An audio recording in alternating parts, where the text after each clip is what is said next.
पुस्तक सर, या जागतिक धम्म परिषदेमध्ये आज आपला गौरव करण्यात आला. याचं निमित्त काय होतं आपण थोडं सांगावं. मी भीमराव उद्धवराव परभणी येथे असतो. परभणी येथे असतो.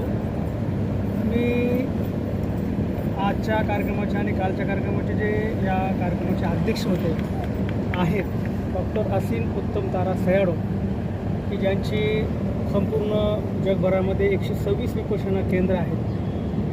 तसंच भारतामध्ये सुद्धा त्यांचं एक बुद्धगया येथे मोठं विपश्यना केंद्र आहे आणि महाराष्ट्रामध्ये त्यांना विपश्यना केंद्र या ठिकाणी चालू करायचं होतं. तर मी माझ्याकडची एक 10,000 स्क्वेअर फीट जागा परभणी शहर महानगरपालिकेच्या ठिकाणाची मी त्यांना त्या ठिकाणी थबोरवा मेडिटेशन सेंटरसाठी दान दिलेली आहे आणि या थबोरवा मेडिटेशन सेंटरचा मी डायरेक्टर आहे भारत देशात आणि संपूर्ण भारत देशामध्ये विविध ठिकाणी माझे कामं चालतात.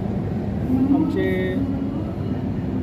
अनंत सुगत शांती हिरो यांच्या मार्गदर्शनाखाली संपूर्ण भारतामध्ये आणि संपूर्ण जगामध्ये आम्ही काम करत असतो. बुद्धा लाईट इंटरनॅशनल असोसिएशन 108 देशांचा मी सदस्य आहे. तर माझ्या ह्या छोट्या कार्याची दखल घेऊन त्यामध्ये श्रीना माताजींनी माझ्या ठिकाणी स्वागत केलं आणि माझ्या ठिकाणी सत्कार केला.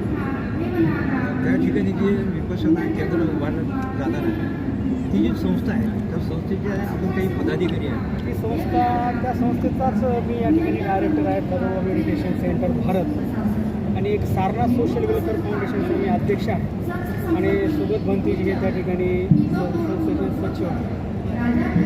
आपला बुद्धिझमच्या संदर्भामधला अभ्यास आहे का?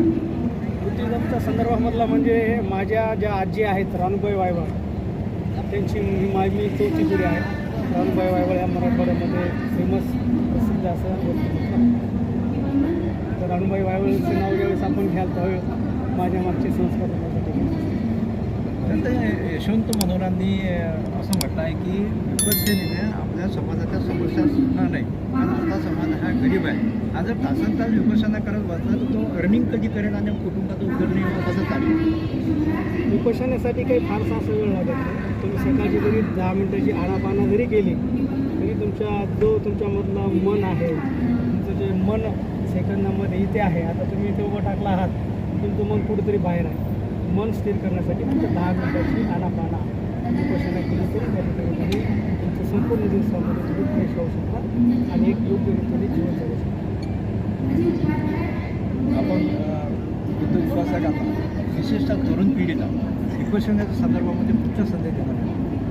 तरुण पिढीने आजच्या काळामध्ये या धगधगीच्या जीवनामध्ये, या मोबाईलच्या जीवनामध्ये, या इंटरनेटच्या माध्यमातून जे काही आपण आज वावरत आहोत, तरुण पिढी ही या मोबाईलच्या फार आहारी गेली आहे. तर तरुण पिढीने जी लयास जी विपश्यना होती, तथागत गौतम बुद्धांनी जी काही विपश्यना दिली होती, ती विपश्यना गोविंदा गुरुजींनी परत भारतामध्ये आणली. आज विपश्यनाच्या माध्यमातून संपूर्ण जगात इगतपुरी येथे जे काही धम्मगिरी आहे, धम्मगिरीचं हैदराबाद येथील भारतातील महाराष्ट्रातील जे काही विपश्यना केंद्र आहे तिथे जाऊन विपश्यना ही केली पाहिजे. त्यामुळे तुमचा IQ, तुमची बुद्धिमत्ता, तुमची राहणीमान या ठिकाणी चांगल्या पद्धतीनं होत असते. त्यामुळे युवकांनी तुमचा विपश्यनाला पहिलं प्राधान्य दिलं पाहिजे. किमान आनापाना तरी सकाळी 10 मिनिटं केलं पाहिजे. महाराष्ट्र शासनाने, भारत सरकारने आनापाना हे सर्व विद्यार्थ्यांसाठी जी आहे. बाबासाहेबांनी संपूर्ण आयुष्यामध्ये विपश्यना बाबासाहेबांनी सुद्धा विपश्यना मान्य केली आणि कुठे दिसत नाही आपण अभ्यास पूछने के लिए वही देख क्या विपश्यनेचा मार्ग हा आवश्यक आहे. मुक्तीचा मार्ग आहे.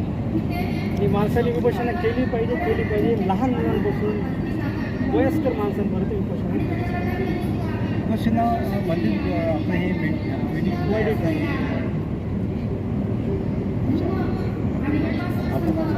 मी भीमराव उद्धवराव आहे परभणी, पण मी संपूर्ण महाराष्ट्रात